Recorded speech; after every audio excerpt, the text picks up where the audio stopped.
Assalamualaikum warahmatullahi wabarakatuh. Perkenalkan, nama saya Roza Fauzia dengan NIM 1900908 dari Manajemen A Fakultas Pendidikan Ekonomi dan Bisnis dari Universitas Pendidikan Indonesia.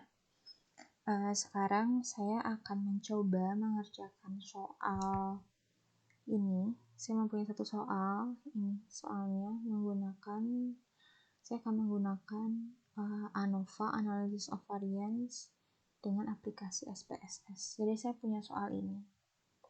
Seorang dosen memberikan ujian kepada 4 kelas berbeda dengan taraf signifikasi 5%. Apakah nilai rata-rata masing-masing kelas akan berbeda? Nah, saya udah punya datanya dari kelas A, kelas B, kelas C, dan kelas D. Jadi ada 4 kelas dengan masing-masing kelas mempunyai 19 data. Dan total datanya berarti ada 76 data. Nah, saya pengen mengkategorikan kelasnya dulu.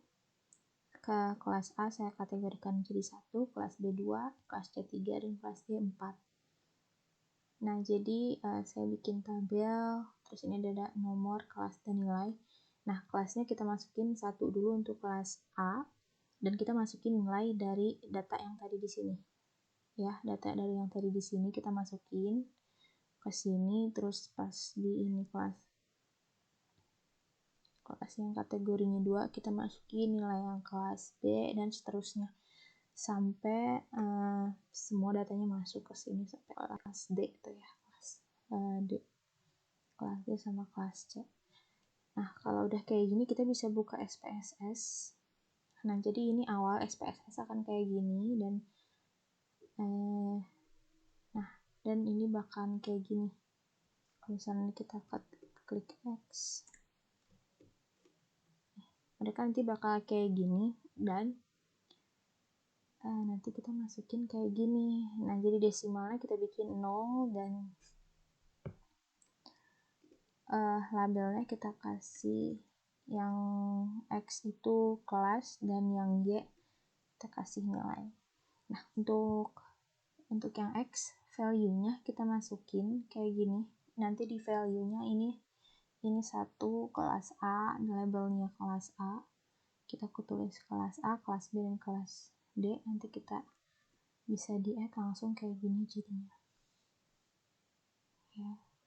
Kalau udah ada kayak gini, kalian bisa klik OK aja. Nah, kalau udah kayak gini, nanti kita masuk ke data view. Nah, nanti di sini kan ini belum ada datanya ya. Kita bisa ambil data dari yang ke pengkategorian tadi. Nah, dari sini, dari awal sini kita bisa di ini aja, di blok. Habis itu kita Ctrl C, kita copy, dan kita bisa paste di sini. Kita bisa masukin di sini ya, Ctrl V. Nah, kalau kayak gini udah masuk semua datanya sampai 76, kita lihat dulu ya. Udah masuk sampai 76 data. Kita bisa ke analyze dan masuk ke descriptive static buat lihat uji tes normalitasnya dulu ya sebelum tes ANOVA ke explore habis itu ya berarti. Nah, kelas X-nya kita masukin ke factor list ya, dan nilai Y-nya kita masukin ke independent list. Habis itu kita klik yang plots, dan kita ini kan belum dicentang ya normality plots with test-nya, kita centang yang ini, langsung continue ya. Kalau udah kayak gini semuanya continue dan oke.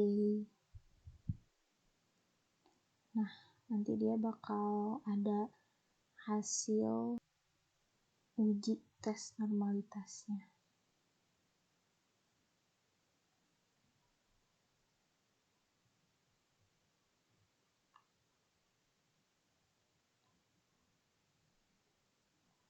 Nah, ini hasilnya. tes normalitasnya ya. Ini kita bisa minimize dulu aja. Habis itu kalau udah kayak gitu kita hitung ke tes, kita ke analyze lagi buat tes homogenitas sama ANOVA-nya. Terus kita klik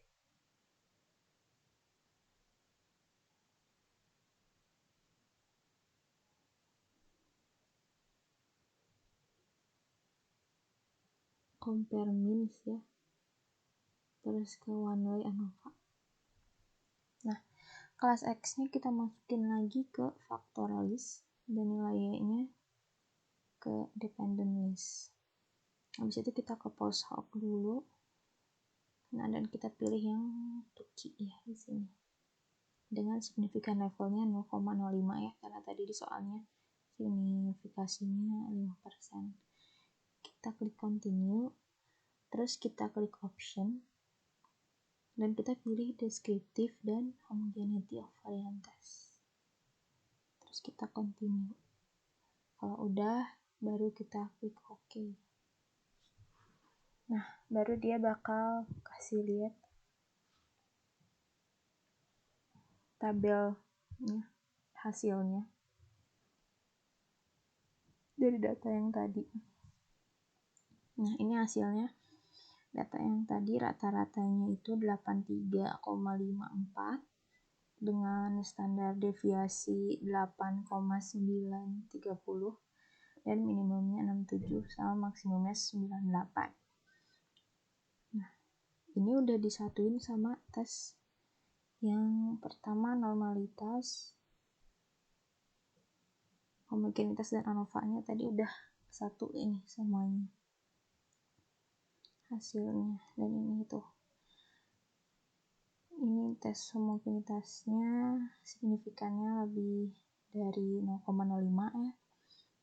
Terus di ANOVA-nya juga sama, signifikasinya lebih dari 0,05, berarti distribusi ini normal atau homogen kayak gitu. Terus kalau misalnya kita lihat ini semuanya, ini signifikasinya itu lebih dari 0,05 semuanya. Jadi signifikasinya dari data ini tuh tidak signifikan.